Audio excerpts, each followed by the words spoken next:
Congratulations, everyone, Do we level up? on completing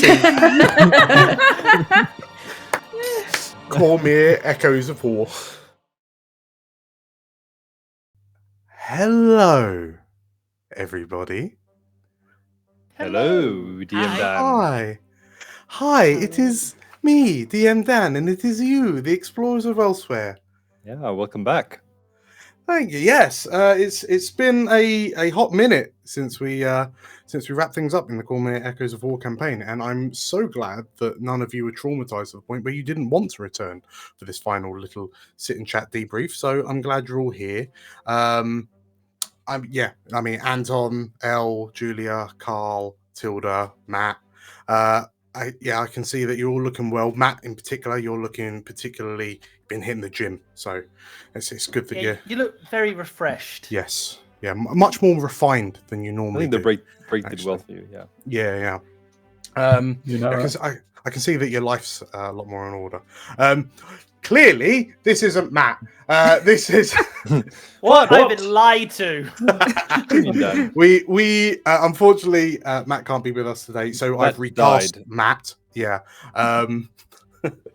And yes, here we have Staff, who I think holds the title for #1 fan of the Cormyr Echoes of War campaign. I think last time I checked, I'm pretty sure there is at least one comment on every video.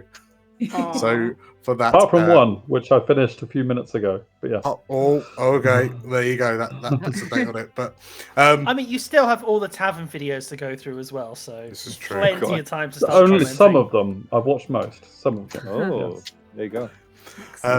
But yes, I just wanted to gather us all together, just have a little sit and chat. Staff, I give you the authority to speak for the rest of the world in regards to this campaign. You are honoured to be here. Yeah, no, thank you for more than welcome and more than happy to have you. So, as of the date of recording for the finale,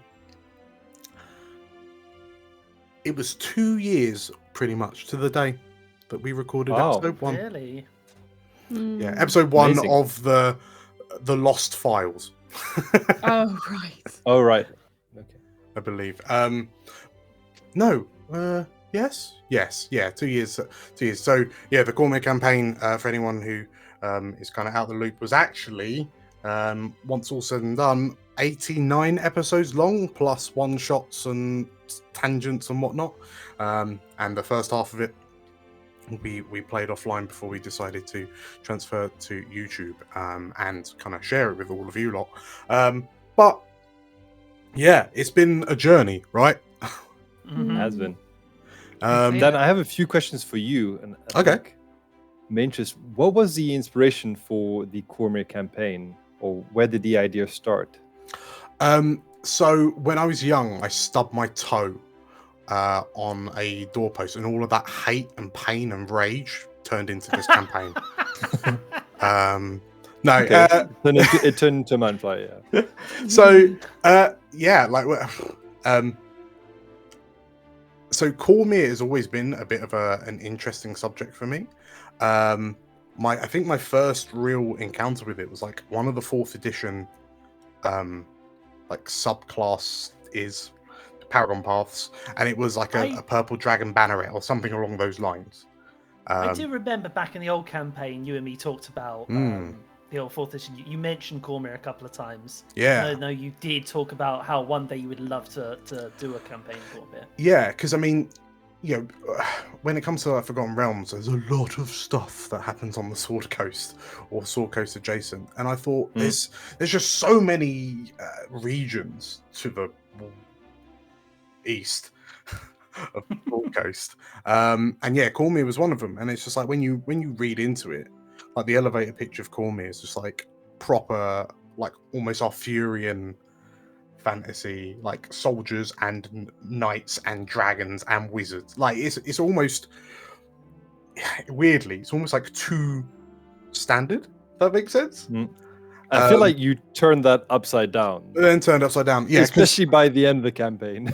Yes, yeah, for sure, for sure. I Hopefully mean, at some point. yes, yeah, right. I mean, Julia and Anton, you can attest to this. When we finished playing Prince of the Apocalypse, one of the suggestions that we threw out for like our next campaign in person before the big sneeze was I suggested, oh, what about Cormyr? But separately, I was also like, I'd really like to do a campaign that's got Mind Flayers and Githyanki, because those are two races within the D&D mythos just aren't represented. They're not really shown, right? Like everyone knows what a Mind Flayer is, but no one really gets to play with them as like a campaign baddie. And then I got about we're a few weeks before recording episode 1, and then this small indie game called Baldur's Gate 3 released its trailer. And you're like, I want that for my players. No, I was like, no, everyone's going to think I copied it. That's Oh. but yeah, No, I boss. yeah. So there was a like it was just a beautiful, like a perfect setup, wasn't it? Like we all suddenly found ourselves with a lot of time. I had a campaign. I had multiple campaign ideas, and I thought, oh hell, let's just mush them together. And yeah, I'm really, really thankful that you lot put up with my bullshit. Yeah, amazing. 2 odd years. Such an Thank you. amazing campaign. But yeah, I mean, you lot are like, in terms of the campaigns, like, what would you say were like your standout moments, either for like yourselves or for someone else, or just the plot as a whole, or like feed my ego? What was the... I really liked the Balthazar Birds and the Bees chat with his gnomes. The nuts and bolts chat. The nuts and bolts chat. That was because it was I think it was like, sorry, what's the word? A part 2, not part 2, episode 2 or 3 or 4 of the campaign, and that was the moment Balthazar talks with his parents, and the way you played the 2 gnomes was amazing. They're 2 of my favorite characters, I think, of like the whole Mixie and Ferret. Yeah, they were. I was very, very proud of them, to be honest. Yeah, when you were having the whole recovery of Balthazar's memories, I was looking up that video, like trying to get the lines in my head ready for as soon as it's like, and Carl, what do you do to recover Balthazar's memory? Yes. Verbatim.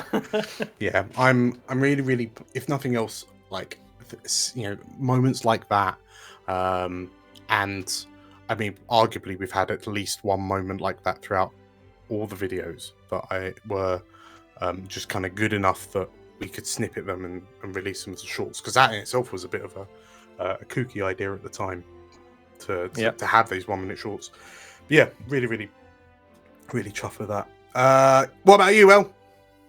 Well, I've always quite enjoyed Hiram's kind of like family stories. I think it's always been quite touching, quite good. I mean, obviously there was like also the Emaras side of things, which was kind of, a lot of fun for us as, I think, players as it was kind of all developing. Speak for yourself. It was stressful for me. Yeah, I must admit, like the pre-YouTube days, the Silver Swords versus Emarasks story. Will they, won't they? Well, yes, culminating in a will they, won't they? That was. Will they that be was killed?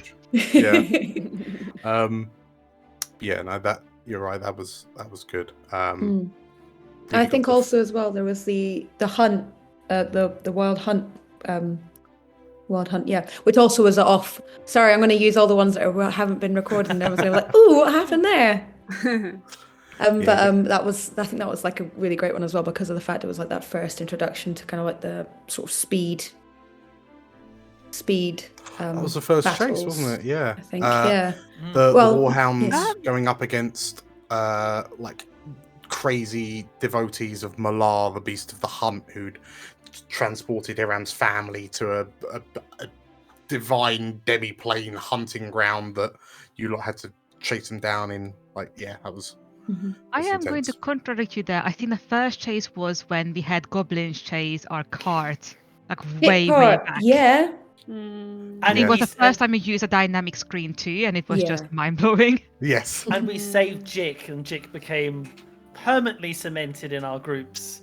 That was even before. Jik was when Magnus blew himself up. Yes, but it was only when Jick was on the cart and we managed to get the goblins to free her, did at that point Jick take a liking to us. Tell you what, I'm just going to quickly step in because every time Jick comes up, everyone seems to smile except for Anton. So, Nope. Staff, Yep. where do you sit on Jick? Like, Fan favourite. what is your disposition towards our hapless little goblin? I just love how overpowered she is, to be honest with you. Like, blatantly the most powerful character in the entire campaign. Right.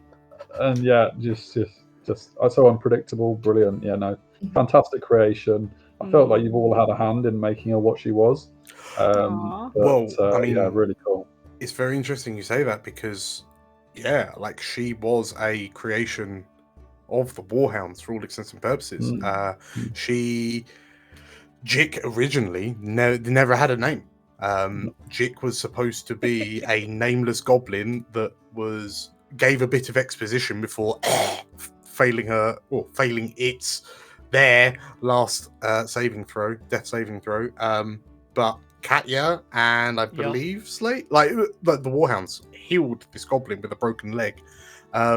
And it was one of those, oh no, Jick. Her name's Jick. Every campaign needs one. Yeah. So early on in our kind of journey that it was just... I think there's a little bit of reluctance on your first, wasn't there? Just kind of like... But then, just because of how much love there was, immediately...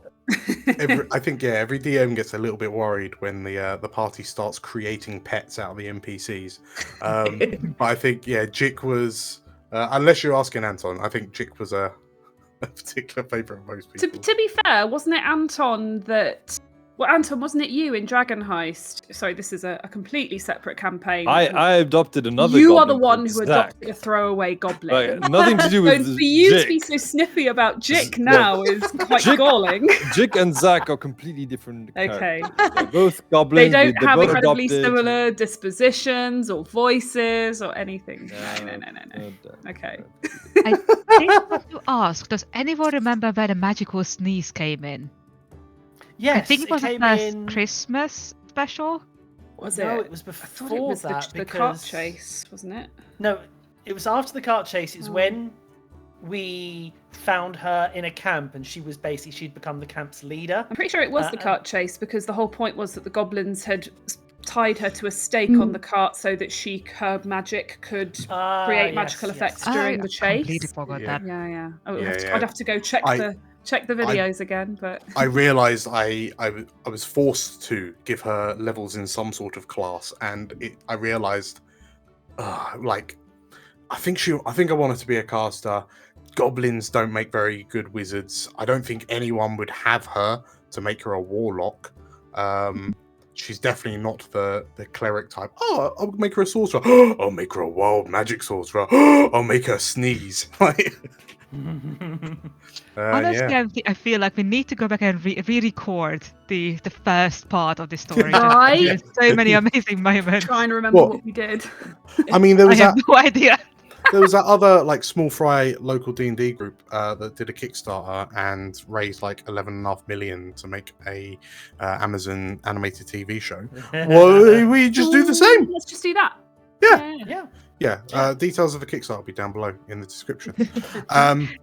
Yeah, but instead of Amazon Prime, it's going to be a puppet show. Yes. Different budget.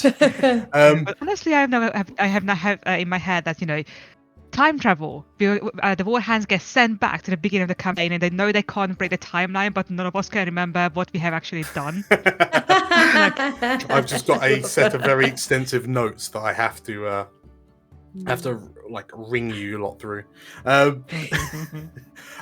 Tilda, yeah. What was your highlight? Your campaign highlight? I think it was the confrontation with the hunter when Balthazar cast Magic Circle at the end. Yeah. For me, that fight was fantastic. Imagine. Badger doing really well, and then your ghost just fucking things up for no good reason. And then the map blowing up, it was just really, really cool. And That also I just was love amazing. Balthazar casting a random spell, which really messed with your plans, I think. Dan? You know what? Like the casting of Magic Circle, like it took me by surprise.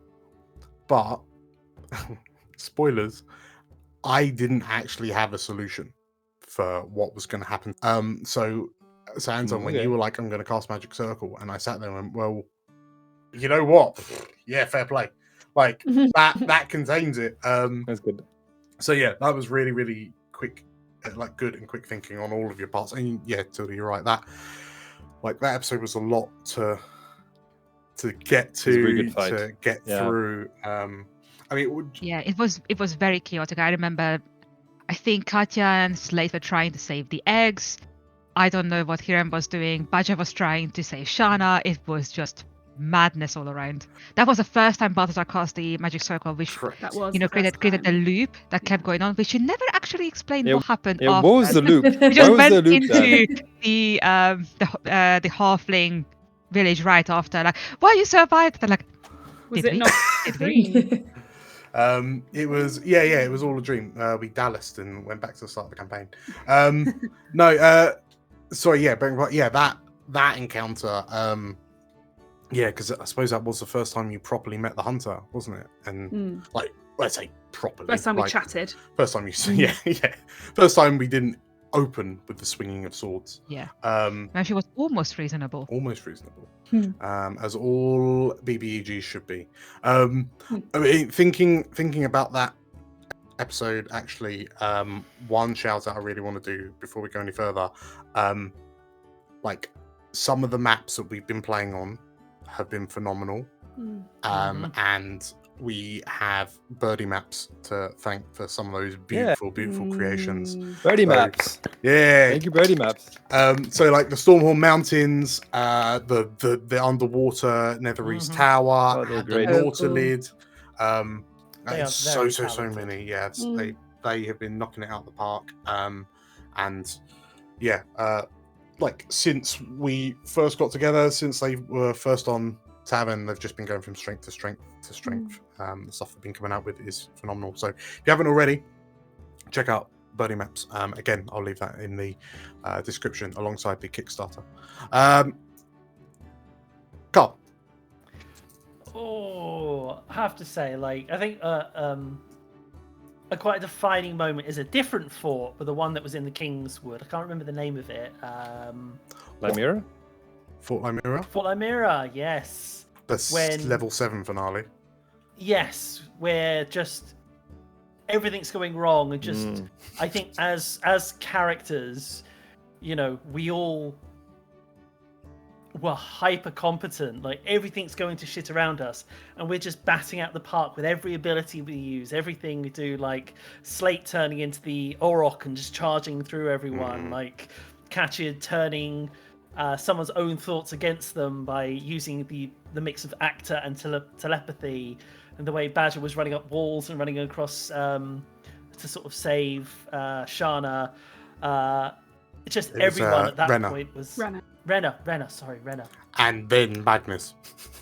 And then, Magnus, who then, decided he was going to be a hero. But I thoroughly enjoyed that fight. And to be honest, I enjoyed it the most when characters work together as well. Like we had a lot of times when two characters would team up and do something amazing in fights, or even in roleplay as well. Like the little friendships that were made between the characters were just really, really good. Like, I do have to say, I think that was the episode when I think Badger had one of the most emotional moments for me. Like her admitting that, I've never let anyone down before, and then letting Renna go. I thought that was very impactful for me. Yeah, that was a tough one.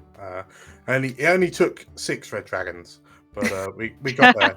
We got there eventually.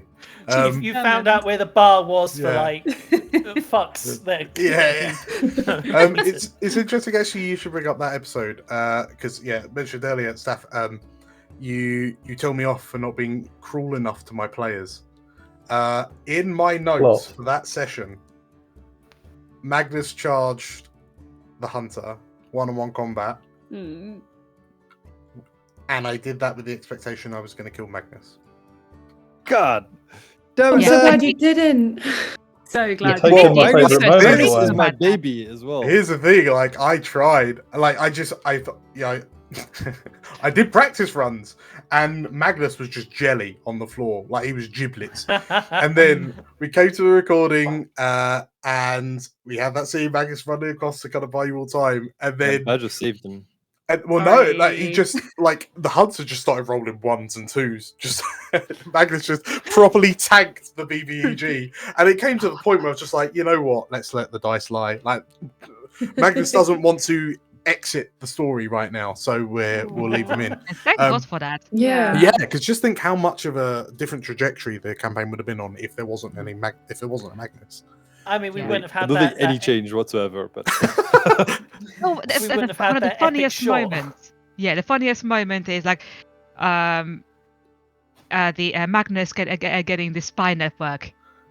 Yeah, yeah. I mean, So, It was Dan, Slightly a- short. You're worried about Magnus. a bloody wooden leg.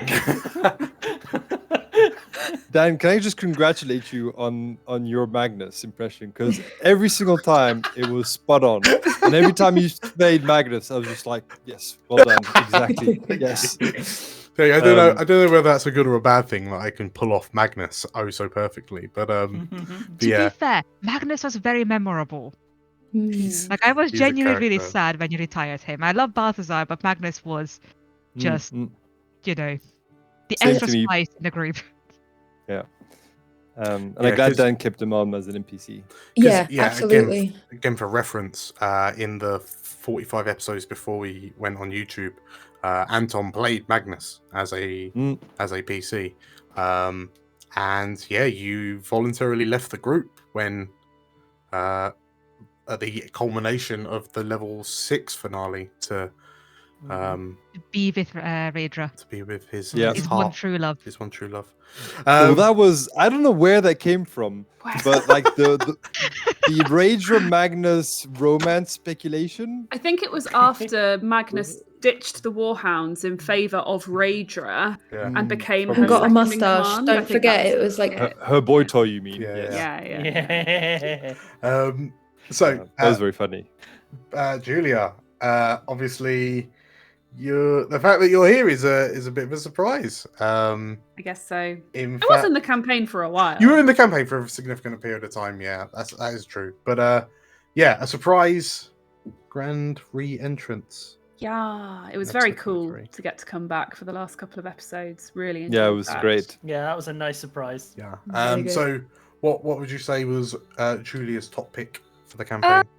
Sort of the fun answer, I guess, is like I have such a soft spot for the War Dogs, and I really love that they kept that they ended up being such a recurrent theme of the campaign, because they started as this really flippant, jokey idea of let's have a Shaun of the Dead style mirror image group, and they've all got punny kind of names based on our names and all that, and that was just fun. Yeah. But then the fact that they kept turning up, and the fact that then Jick teamed up with them, and yeah, it was just a nice use for those very beloved characters. So yeah, I've always enjoyed the concept of like the Shaun of the Dead meeting in the street kind of thing, where you just see like your mirror opposites kind of stood up against you, and I took great pleasure designing those characters to be like twisted reflections of you all. So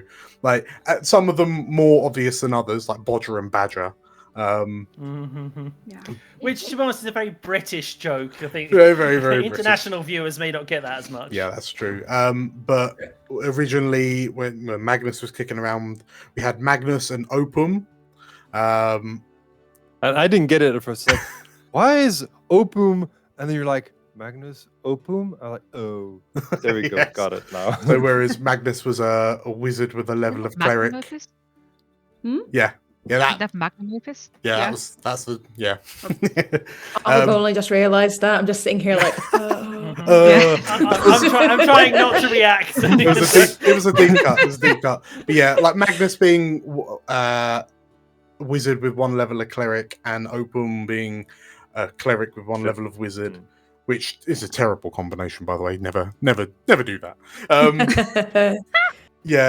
Slate being this kind of cheeky, like shapeshifter, stood off against this species undefined shadow creature with no face, that just got to float around, just being this kind of agent of chaos. Hiram and Malka, the the begrudging parents of their respective nurseries of players. Obviously, the soon to be shipped Katya and Midnight Raven, because every group needs an edgy bard. One of the most hilarious things is how angry Midnight Raven made Katya. And Carl, I suspect. Hey, Carl. Like, Midnight Raven is my jick. Yeah. Right. And then when he arrived, I needed a like an opposite for Zumbo. So yeah, Steph, I don't know if you like watching through it, like if you saw what was his name? What was the kobold's name? Mungo, wasn't it? Mungo. Mungo. Like, yeah, Mungo, Poor and then Mungo. arguably later Jick. But the gist behind that, Zumbo's actually one of like many siblings. So Zumbo, like Zumbo, Jumbo, Dumbo, Mumbo, and they're all part of the Marrow Fat family, and Matt usually plays them in one shots. So that was his thing. It was just like, oh yeah, if Zumbo dies, then I'll just grab one of the brothers or sisters. And I just kind of sat there and went, because when he first said, I'm going to play a rogue warlock, and it's going to be a fathomless, and it's going to be a swashbuckler, and I kind of sat there going, I don't really. And when he spelt it out, I kind of went, oh, okay, yeah, you're a eldritch pirate. Okay, got it. But I still sat there and went, that's a really odd. It's an odd class combination that works surprisingly well. So then that was the most technical one. Like, who's Zumbo's opposite? I need a class combination that you say it out loud and people look at you as if you just like farted. But actually you spell it out and go, oh, yeah. So that's where a swarm keeper, ranger, artificer came in. Yep. I don't know where you went with that character then. Gumbo, whatever the name is. I was like, what? Why is that the opposite? I think you went a bit too far down the rabbit hole on that one. Well, it was just the idea that it solved itself, didn't it? Solved itself, yeah. Oh, poor. That was so funny.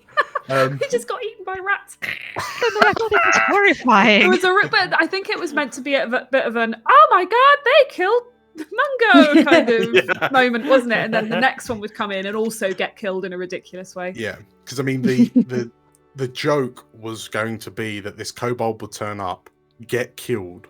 The next time you met the war dogs, be replaced by one of the kobold siblings. So he was Mungo, and then there was going to be a Mango and a Mengo and a Mingo and a Mungo, like Mongo, and basically just be the same character, but just like a different one each time, and just kill them off each time you bump into them. But no, I think one and done. One death was all right. And yeah, I guess last but not least, Staff not Matt, as spokesman for Planet Earth. What would you say was your favourite part in the? It would be anything involving this character you haven't mentioned yet. Oh, I think a rival to Jick, if I'm honest. Yeah. This is not the real Betty, because Betty's on a business trip at the moment. yeah. Not staying on my shoulder either. I think Betty was amazing. A great creation from Matt, and I think the way that you were warmed to what Betty did, despite the fact it was completely and utterly random most of the time, was fantastic throughout. But also, I think the group psychology as a viewer is something that I really am interested in with D&D. And I think the ongoing who's the real leader, like running understory, was fantastic. Just like, I mean, officially it was Badger, but then Zumbo thought he was and said he was, and everyone went along with it. And here I'm often sort of was de facto actually leading a lot of the time. Just brilliant. That I was think a running Hiram was story. less a leader and more just a dad. Yes. But I suppose you also then had Slate going around being like, no, I'm the queen. Exactly, yeah. Yeah, Slate the Queen.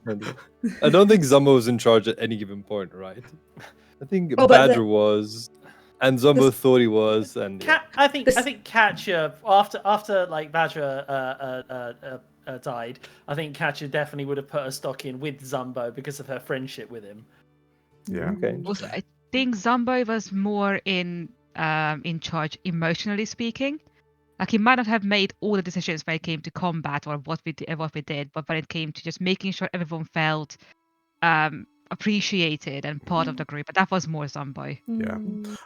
True. While we speak about Zumbo, obviously, you know, as much as they look alike, Matt isn't here tonight, but you wouldn't really know it to just watch the YouTube. But Matt actually came in at level 7. He was a new player that we added to the mix, and I feel that the fact that Matt just came in, picked it up like flawlessly, and I think, you know, by the time we got to the end of the first or second session, I don't think we could have imagined the Warhounds without him, without Zumbo anymore. So I really want to give a shout out to Matt because he handled that perfectly. Because adding new players, really good job with the character. Yeah, adding new players partway It's is just funny as well. yeah. He had a delusion perfectly down, but also, as you said, he has that heart and soul that kind of comes with like helping each other and good one-liners as well. That scene Absolutely. with him and Badger though, and it's like, you know, Badger sort of like sends him on his way, and it's just it was heartbreaking. And the will they, won't they moment at the very end with the squeezing of the hand, where no words were said, but everyone knew what was going on. Oh, my heart just ripping apart, you know. That was just perfect roleplay, and nothing really happened, but for those 10 seconds, so much emotion. Everything happened, yeah. Definitely. Me and Matt had actually planned an epilogue, but unfortunately the way the finale worked out, and not far enough in the future for it to happen. So me and Matt were speaking about one that. What was it going to be? Well, Catcher was going to buy him a boat, so he would have met like a 20-something-year-old Catcher. She would have taken him to Waters Deep, where in the docks there was a boat called the Badger. Adorable. And she would basically say, "It's yours. You can do what you want with it." And she was just like, and she gives him basically his journal, and she's like, "It's time to start adding new pages." Oh, that's canon now. That is what was going to happen after campaign ends. Dan, I don't know if we'll have the time, but I would love to have a little moment if we could speak about their character, like where they started and where they ended, just to see kind of the emotional, I guess, journey that each character has had. Can we touch base on that quickly? Yeah, absolutely. I mean, tell you what, let's work backwards this time. So, Matt, tell me all about the intricate emotional. No, you could do that. Yeah. I mean, well, I suppose actually, like joking aside, you've kind of touched on it. Like as a viewer, seeing Zombo evolve from effectively episode 1 to the end of the campaign, what, like, have you got any like? The thing that jumps out for me is when Zumbo reached out to Hiram about the fear of water. Like the most I mean, obviously, forgive me if I got the connection wrong, but I thought that was the most unlikely person in the group to reach out to about that particular topic, and yet it just worked so well for Zumbo because it was an unlikely candidate to speak to about the water, and the way Hiram dealt with it and got him through it at the end of the day was just superb. So I think that in itself was a big progression for Zumbo, and like we've already said, the way he dealt with, he knew he wasn't really the leader, but he'd found a group of people that would go along with it enough for him to still play it. Maybe not. Yeah. If he keeps on saying it enough, saying it often enough, and no one disagrees, then it's just fact. Yes, no, that is a very good observation. Julia. Badger's sort of arc. Yeah. Are we talking about from the beginning of the YouTube series or even before that? Yeah, no, I mean, let's go from episode 1. Yeah, level 3.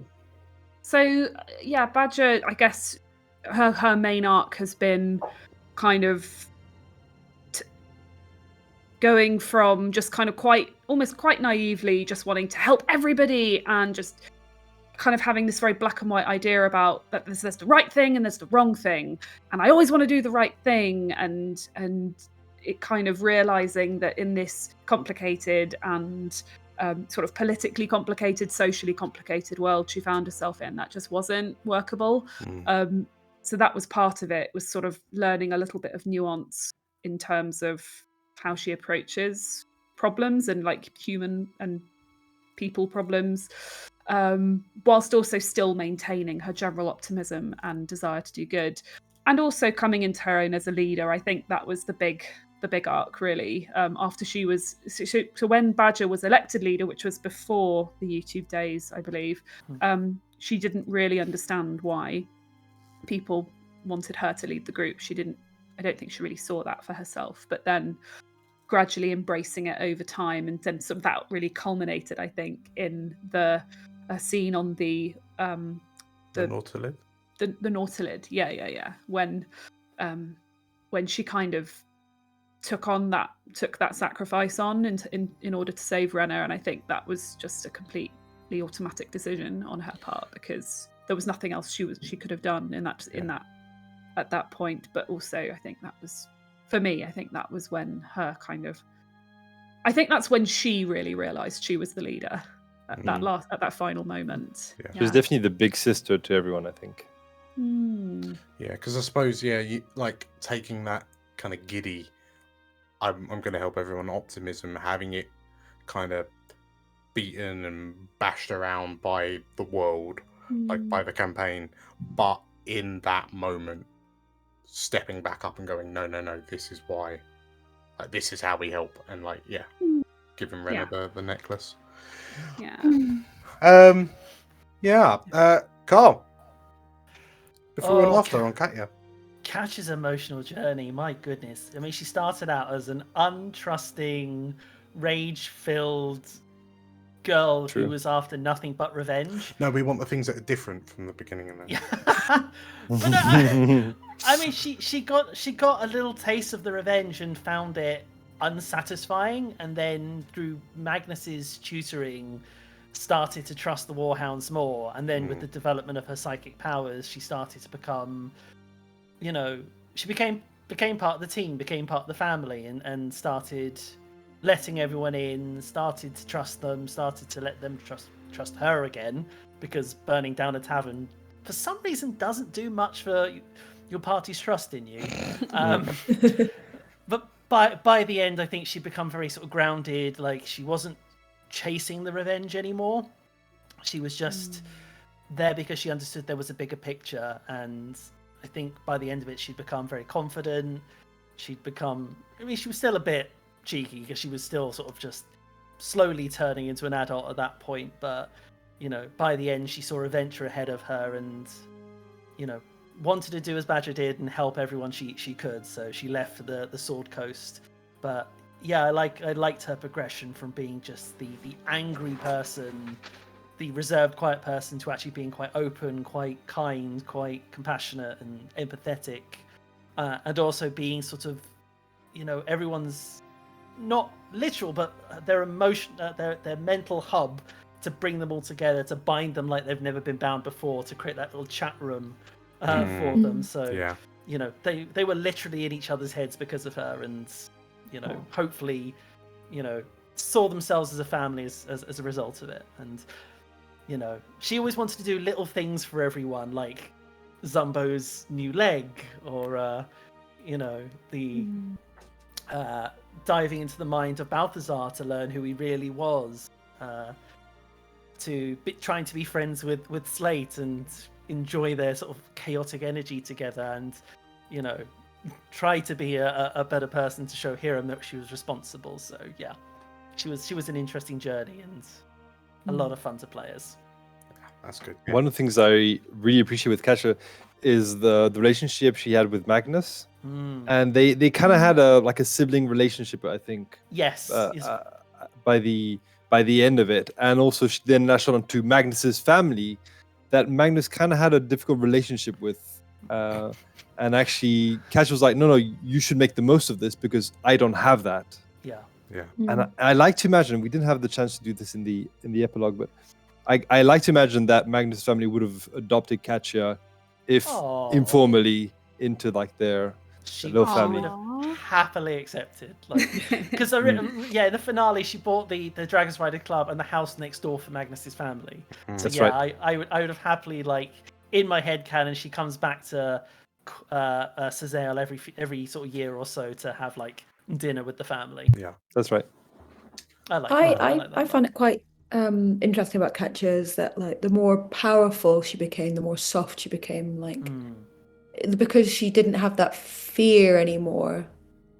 Because she learned to overcome it in a physical way, as in terms of how she could actually face those fears. But in doing that meant that she could actually open up and be more. Yeah, as a good way of looking at it, I like that. Yeah. Tilda, where did Papa Hiram start and finish? Oh boy. I do remember he started he was full of fear and insecurities when we started. And then the pre-YouTube season ended with him being ultra traumatized by losing Emily quite brutally.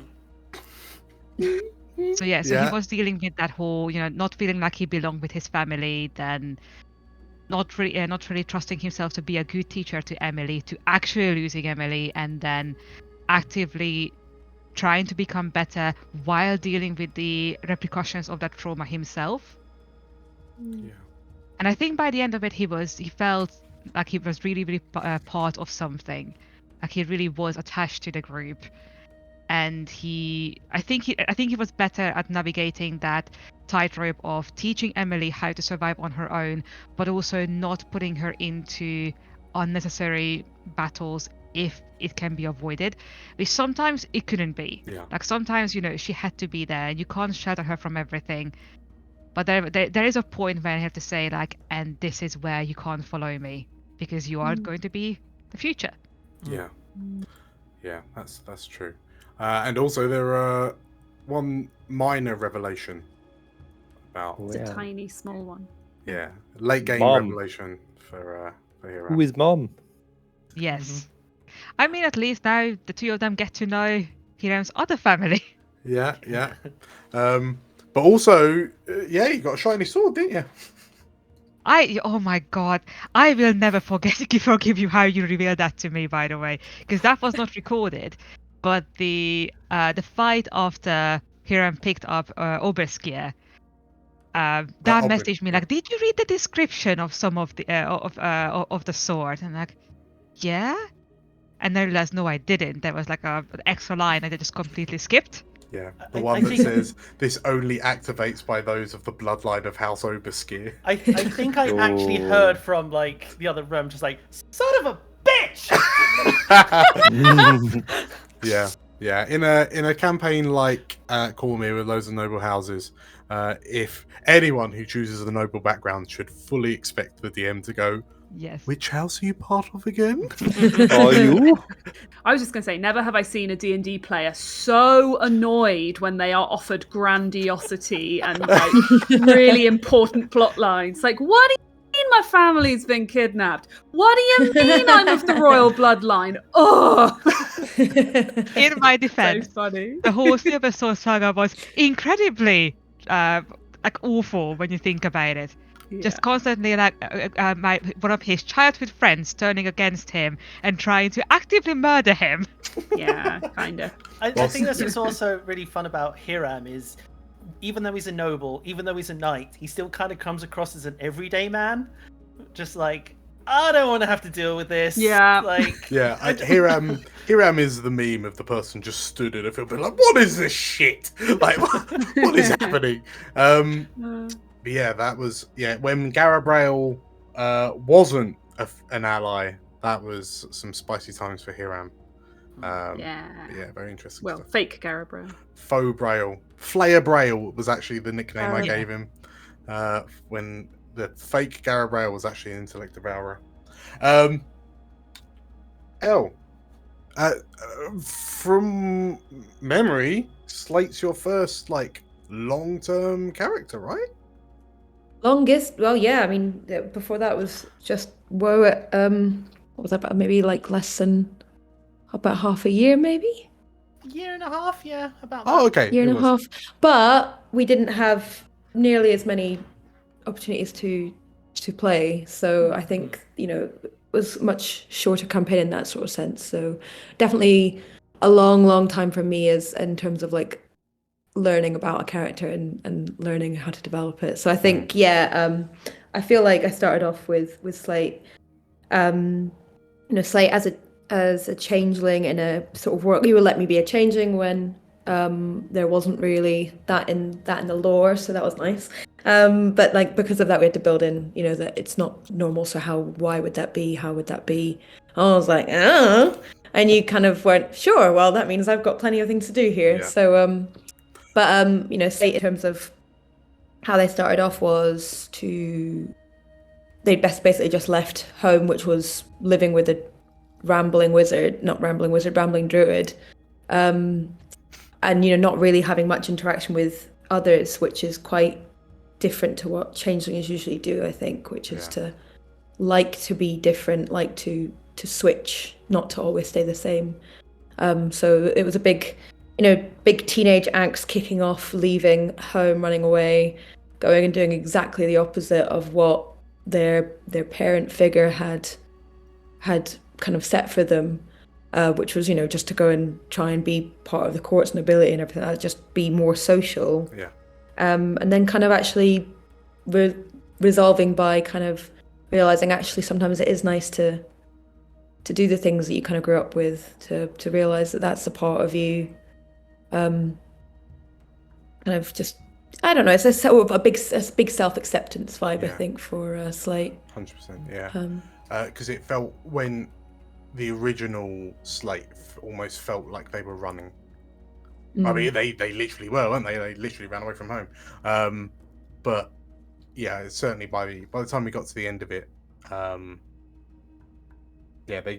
feel like Slate just became this really kind of multifaceted, developed character, because like the character of Slate was kind of reached out in so many directions, and I think you're able to bring that in really well, actually. So my favorite Slate moment is the sickle, like when you first got the sickle and you were trying to deal with it, and you gave it to Hiram and shit got real.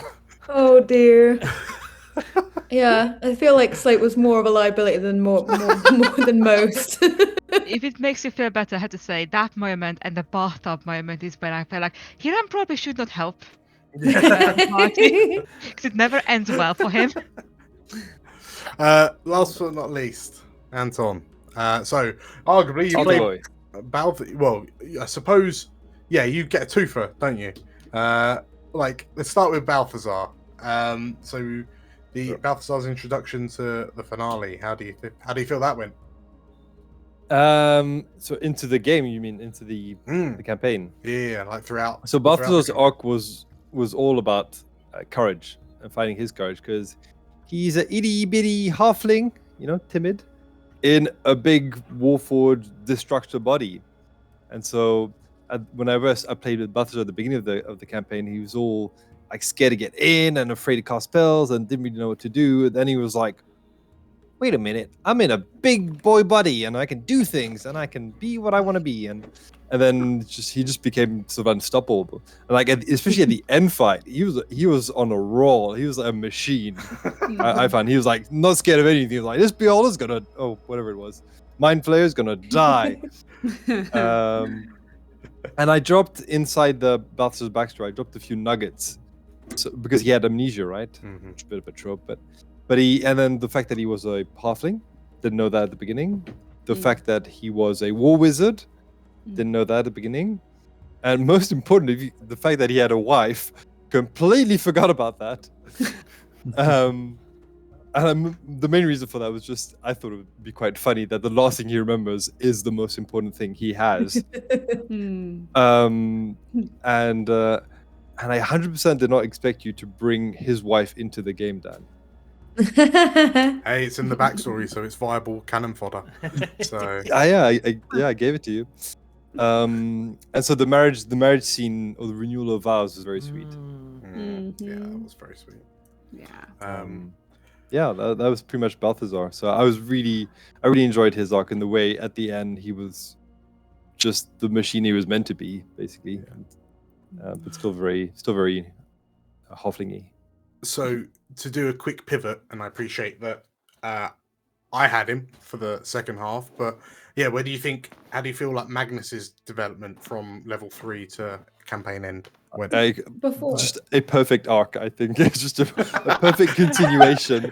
Because Magnus is very competent, but there's some things he lacks, and I don't know what it is. It's like common sense, maybe. He's the definition of high intelligence, low wisdom, isn't he? Like, that might be it. Like, there's something he does very well, and another thing he does really, really badly. So his spy network was probably very elaborately well set up, but everybody knows it's a spy network, right? so there's something went wrong there.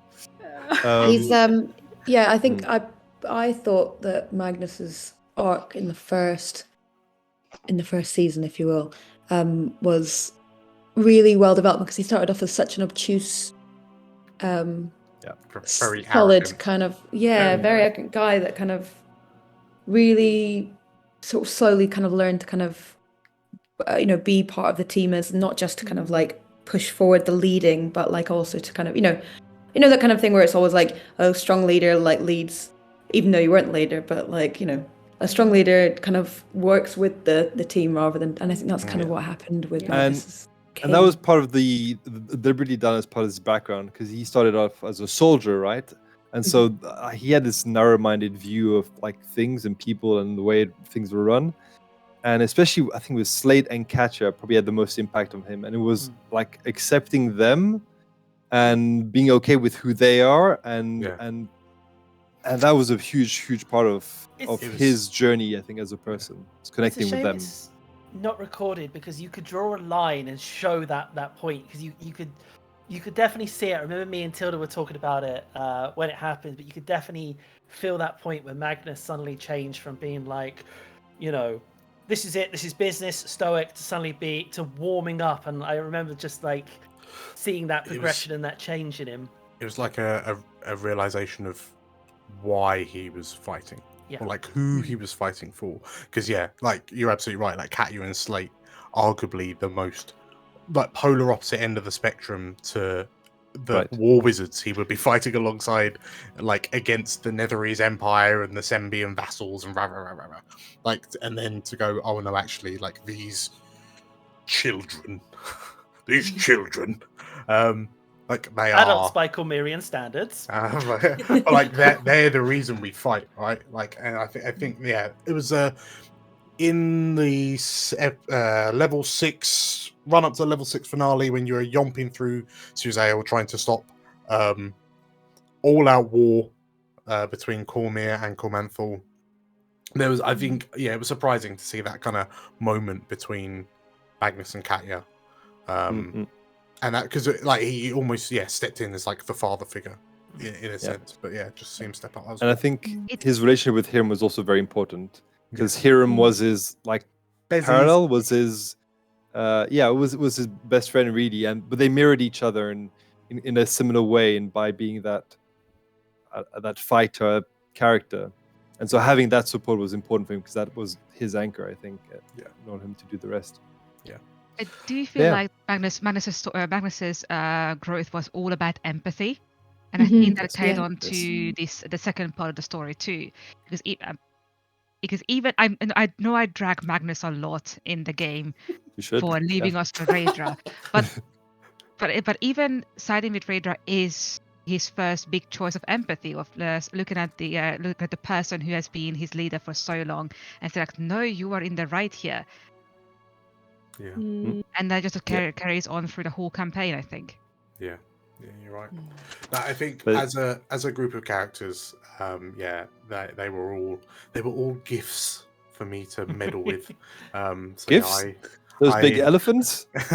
No, so yeah, I appreciate all of you for kind of making and playing the characters you did and the ways that you played them as well. I'm really, really grateful for that. Yeah, And I think what amazing stories. Questions yet, Dan? Sorry? What was your favorite moment, and who was your favorite NPC? What was your favorite NPC? Who's character? your favorite character, Dan? Yeah, Tell who's us your favorite now. character? No, NPC specifically. PC character, yes. while Dan's thinking, I just wanted to say one of my favorite things about having Dan as a DM is how good he is at weaving people's character ideas and backstories into the stories of the campaign. I think it makes it feel so personal for us as players. And especially all the NPCs. Because one of my favorite moments is the Mass Effect moment, just in the penultimate episode, where all our allies come to help us and save us. I was like, hold on a minute. Did Dan make up all these characters? I was like, yes. And like, I don't know, 50 characters that all came along. I was like, these are all Dan's. It was amazing. And it's all ones that you're actually really grateful to see as well. So it's like, you know, they've had an effect on you. So you've managed to create characters that are not just, you know, it's not just your NPCs. I'm kind of glad we'd have definitely lost. But I also loved how, you know, when the portals kept opening and we guys like, oh yeah, we forgot about them. But listening back to an episode, like we mentioned all of them when we are planning, when we are pre-planning. Like there is no one who turns up who we don't mention. Like we could reach out to them. We could talk to them, and Magnus and Renna and the rest of them say like, yeah, we can reach out, we can make that happen, and then it does happen. Really cool moment. Yes, thank you. Yeah, that I was really proud of that bit. I must admit. Favorite characters. It's tough because there's so many. I mean, some standout ones. I feel. Aaron Fox. Actually, yeah. So I found that I'm thinking about it. So the characters that I found really fun to play were the ones that generated kind of real emotions from you lot, and hopefully stuff like this will track being a viewer. But like Aaron Fox being just trying to think, when you first met him, was it pre-YouTube? Pre-YouTube. It was pre-YouTube. It was Pre-YouTube. at Jester's Green when we were on our way to Suzelle for the first time. Yeah, so he appeared level 6, and at the time it was just like, hi, I'm a friendly hippogriff knight, and you were all like, what's his story? What's wrong with him? He's going to betray us. Yeah. No. Is he Half of helping us? Half reacted like that, and the rest of us thought he was a smoke show. Dreamy, Like, yeah. literally, the Julia, first I thing think we were the only one who was genuinely No. feeling over it. In my defense, Dan showed the picture of this good-looking guy with coiffed hair, like with his hippogriff, like doing this, and with his lance, and just being all like, "Hi." And the first thing that came out of Anton's mouth was, "Dreamy." There you go. Like it took a Very long good. time to sort, and maybe I didn't succeed, but it felt like it took a long time for me to convince you. Like, no, Aaron's just a good bloke. Like even when we were in the home and he was like, "Here's his child," and everyone's like, this is a fake single child. dad literally holding his baby. Talking about his charity work. He's a baddie.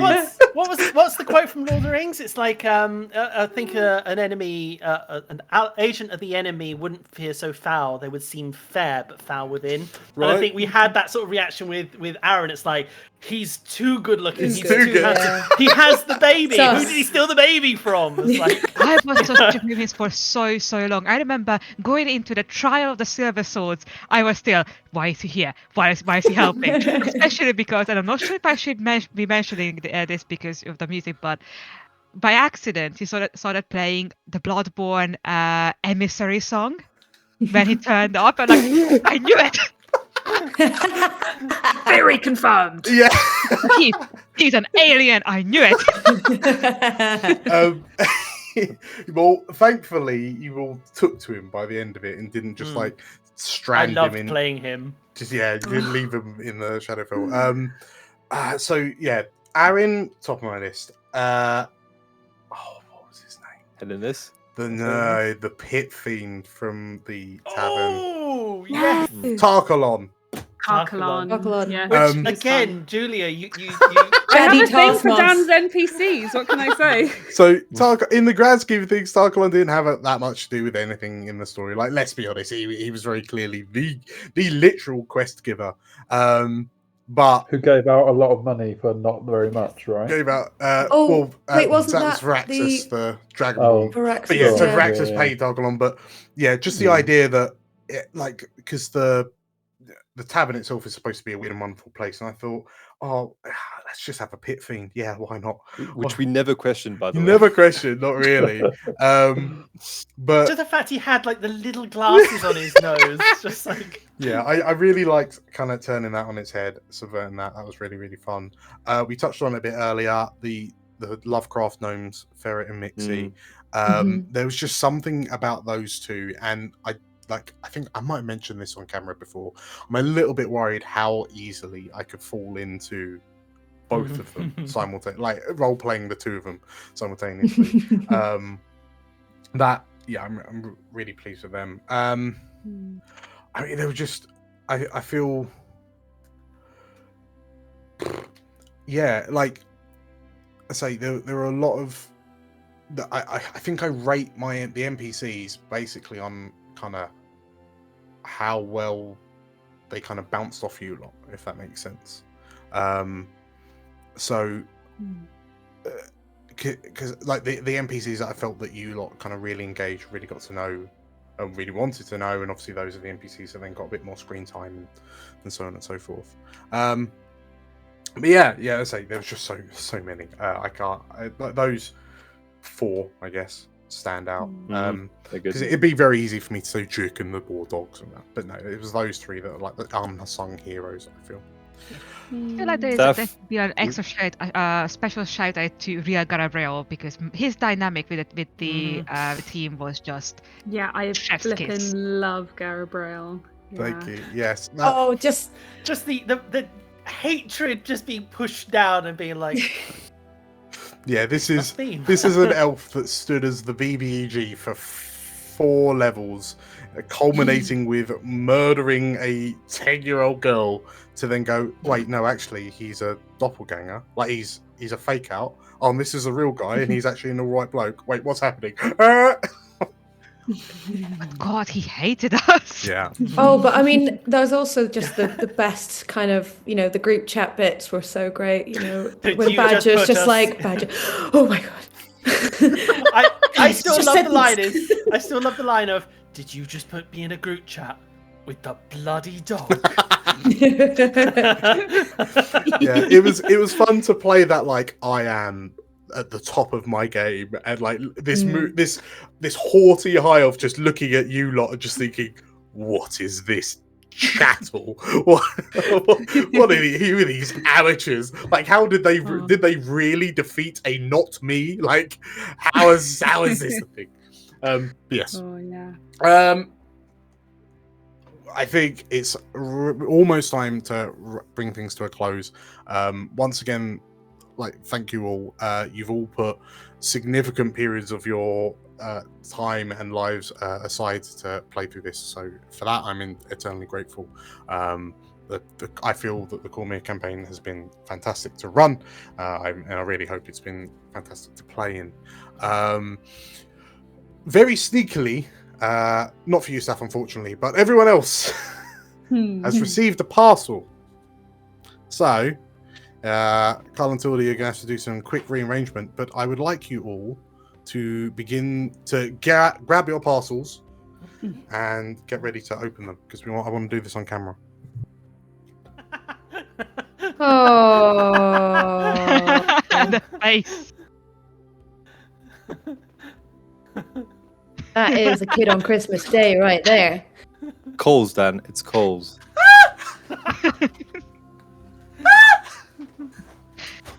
Imagine opens it up and it's just a note, fuck you. You bastard.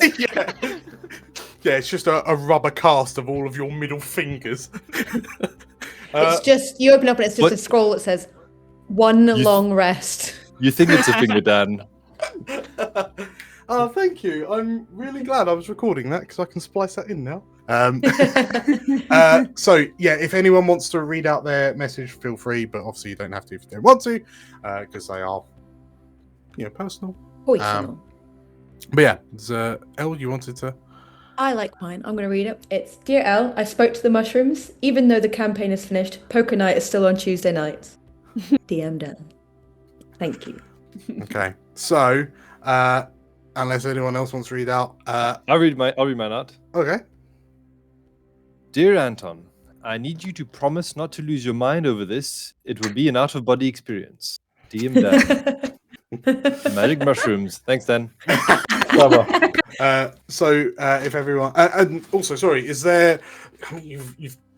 I'm rich with gifts. Is there one I should open alongside you lot? Not really. Just Okay, open any of them. I'll open the big one. By all means, go nuts. You may open your parcels. Okay. Ooh. I hope it's food. What Although did you have? What did you eat? It has been here for about a month, so. Oh, okay. Okay. Oh, shit. Oh, I wish I was more patient and just took it off properly rather than trying to rip it off. And Julia's ahead of time, so she doesn't need to open a box. No. Oh wow! Even painted. Oh wow! Wow! Look The- at that! One problem with playing online is that you don't get to have a physical representation of your miniature. So cool. That's So- amazing!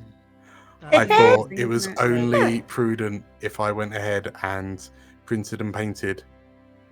Oh. How did you make a Balthazar? Hang on, Did you ask Fern and Mixie to make me one? Find my proper camera. Okay. I'm struggling that to is get stunning. into my box.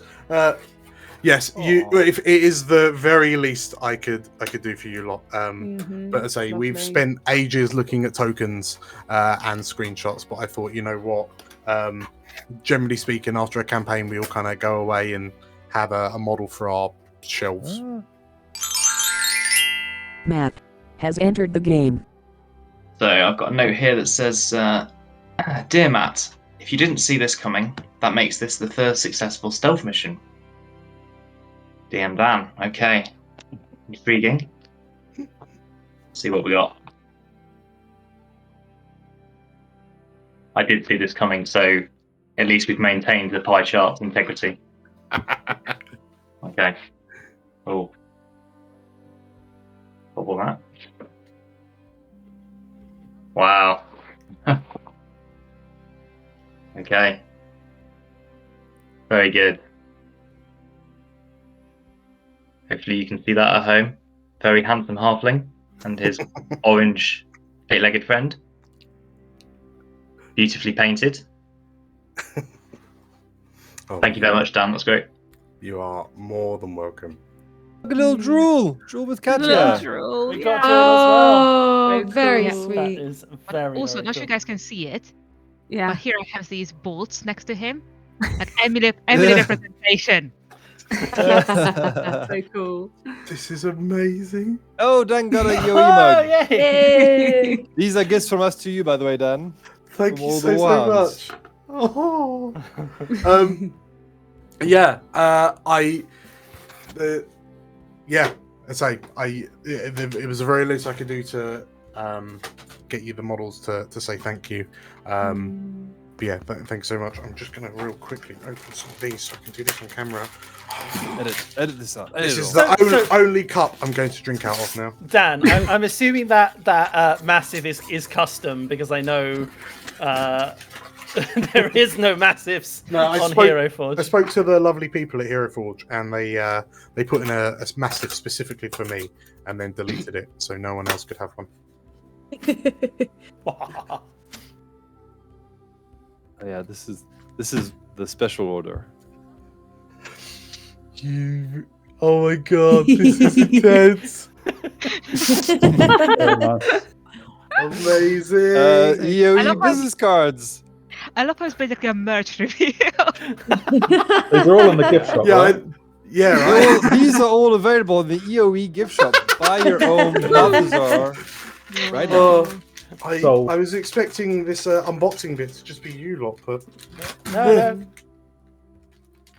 is this an EOE What is that? mouse mat? Yep. Might be. Hey. It has the wands on it, I think, right? Super.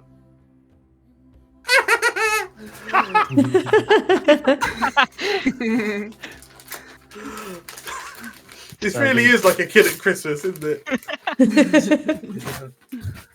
Might be the last one, I think. Yeah, it's the No. last one. Expertly packaged by Julia. What is it? Oh, this video. It's a napkin. Hey! Oh wait, that's the back. Hey! There's the front. That's Oh, that's amazing. amazing. Very Oh, good. thank you all. Thank you so much. Thank you, Dan. Well, thank you. Yeah, thanks. Oh, that's so cool. That's so cool. And don't forget that if you like, share, and subscribe and comment, you could become the new superfan and join the Warhounds on the next campaign debriefing. And Yes, you will have absolutely. to dethrone me as superfan. So yeah, please do. Yes. Please Well- give it your best. Thank you for being such a devoted follower of ours, Steph. Yes. More very than much. happy to. Very much. appreciated. Hours of enjoyment. Yeah, thank you so much. Steph, I want to hear about your highlight or your favorite NPC from the campaign. What is your sum up of the whole campaign? Well, very quickly, I loved Baz because everyone needs a super Oh. badass old man running around, and everyone loves that. But I think in terms of one character who didn't feature much, but as a DM with my own D&D group, one of the things I loved and the character I loved that was involved was Gandrahas, and the party's reaction to how terrible of an ally he was, only for Dan to then reveal obviously he wasn't actually an ally, and that was potentially the reason why he wasn't helping you. And pretty much that is the way that all D&D groups react to allies who aren't actually as good as they want them to be. They just insult him and say, well, what can you do? And no, you're rubbish. And then Dan just played a blinder and just said, all right, then fine. Yeah, he is rubbish because he's trying to be rubbish. And actually, he's going to cause this rift in the sky that just makes your lives really bad. And I thought that as a character was fantastic. So well done, Then he Dan. went down like a sack He of was shit awful. anyway. He was Yeah, Exactly, that fight was so unfair, but I loved it so much. I mean, what was Dan thinking with some of those combats? Like the single wizard against 6. I mean, come on, what's going on there, Dan? Explain yourself. Well, this is And Aiden was the same, so don't get me started. I designed the combat. Garrus was a druggie. Yeah, I designed the combats based on the narrative. No, the bit that well, I didn't realize that there were like 14 counter spells against the wizard until they all started coming out. But I was saying to Julia, Gamrahast was actually the first NPC to betray the party. Yet every NPC along the way be like, I bet he's a wrong un. I bet they're gonna say. To be fair, Aiden did betray the party I first. suppose, yeah. I The suppose Sharon I suppose it was wizard. Aiden.